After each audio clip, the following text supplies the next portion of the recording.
அதனால தான் பெருமானா ஸல்லல்லாஹு அலைஹி வஸல்லம் அவங்க யுத்தத்துக்கு பாரத்துக்கு பேரை தந்த ஒரு நபித்தோழர்கிட்ட கேட்குறாங்க, உனக்கு வயசான உம்மா தாய் அல்லது தகப்பன் இருக்குதாப்பான்னு கேட்டாங்க. யுத்தத்துக்கு வந்து உயிரை விடுறதுக்கு ஷஹீத் ஆகிறதுக்கு தயார் என்று வந்த ஒரு சஹாபிக்கிட்ட அல்லாஹ்வுடைய தூதர் கேட்டாங்க, உனக்கு வயசான தாய் அல்லது தகப்பன் இருக்குதான்னு. அவர் சொன்னார், ரெண்டுமே இருக்குது, வயசானவங்க தான்றாங்க.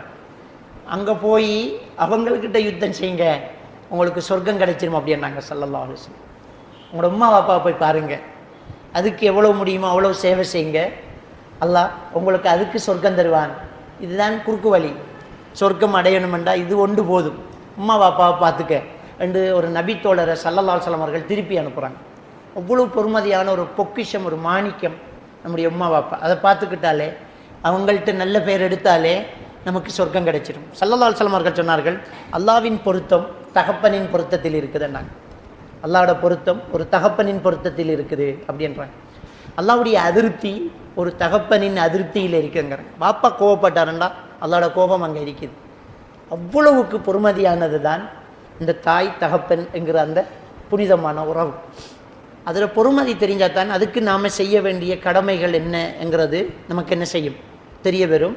இது ஒரு முக்கியமான ஒரு விஷயம்.